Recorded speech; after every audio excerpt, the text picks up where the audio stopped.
টাকা বরাদ্দ হয়েছে অবস্থা থেকে উল্লাম না কোনোদিন। আমি 2 নম্বরে বলে থাকি এরা যেন জানাই যায় তাদের চুলার কাটার মানুষের বাক্য বদল হইব। আমি জানাই দিছি যে 29 কোটি টাকা বরাদ্দ হয়েছে, কি কারণে আমার নামে বিচার দিতে দিতে সংসদ ভবন মধ্যে বিচার দিচ্ছেন। সুন্নু ভাই আমার লেগে বিচার দিচ্ছেন না সংসদ।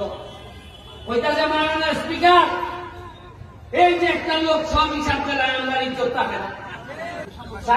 স্পিকার করতে করতে বড় হইলে একবারে তেলিয়া বারাবন্ত দেব জগদীশপুর এর মানে এই জায়গায় দাঁড়াইয়া ঠিক 4 মাস আগে যখন নির্বাচনে জিতছিলাম,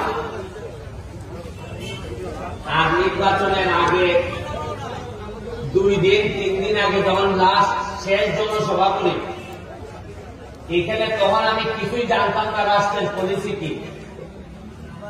তখন আমি আমার স্বপ্নের কথা আপনাদের সামনে বলছিলাম। স্বপ্ন ছিল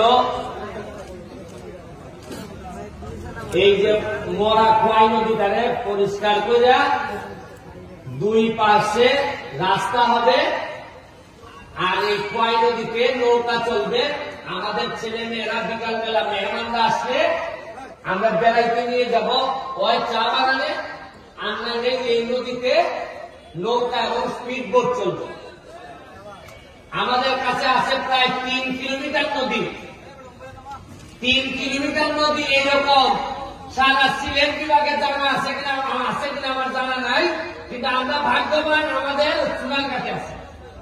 কিন্তু আমরা দুর্ভাগ্য যে 3 কিলোমিটার নদী যে ছিল এইটা প্রকাশ পাইতে পাইতে আপনারা 40 বছর নিয়ে দিচ্ছি আমরা।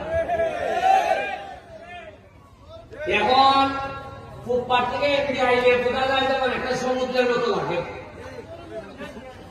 সিএনজি জেসা খানা খানা করে আমি যে জিগাই সারা বছরের উপর জ্যাম নাকি সে নাকি স্ট্যান্ড আমি 2টা স্ট্যান্ড বানাই দিছি। স্ট্যান্ডটা উদ্বোধন হইলে বলে সিএনজি রাস্তার মধ্যে রাখলাম ওরা, উনকা তো স্ট্যান্ড আছে, উনকা আমার তো স্বভাবের কারণে আপনার বিচার জায়গা 40 বছর ধরে আমরা দেখি ওই সীমা দিয়ে আমার এমডি যায়, আর ওই বাজার ভালো এমডি মাছ ওরা মাছ বেছে, আর এমনি খালের উপর খালের জোর আছে। এই ওই সারা 15-20 বছরে আমার জানা মতো উন্নতি হয়েছে। ওই একটা পৌর মুক্তিযোদ্ধা 70 বানানো হয়েছে, এটা আরো কিছু জায়গা আটকেছে। আমি সোনারঘাট থেকে যখন রাস্তাটা গেছে তখন হচ্ছে আমরা সোনারঘাট থেকে একবারে তেরা হয়ে ছেড়ে দিছে। আজকে মাধবপুর 1 শতক জায়গা গেছে, এরা 15 লাখ 20 লাখ, আর আমরা খালি তলের দিকে যাই।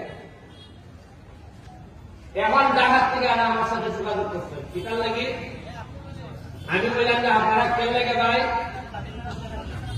যে স্বপ্নের কথা আমি বলছিলাম দেখা যায় এই স্বপ্ন এরই আমার বলতেছে এই সরকার এবং এই রাষ্ট্র।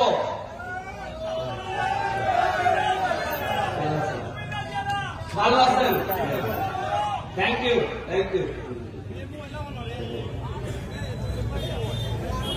এরই আমার বলতেছে যে ভাই তোমার রাস্তাটা আমরা বড় করে দেব। কেমনে বড় করবা? বড় করতে করতে বড় হইলে একবারে তেলিয়া বারাবন্ত দেব জগদীশপুর। এর মানে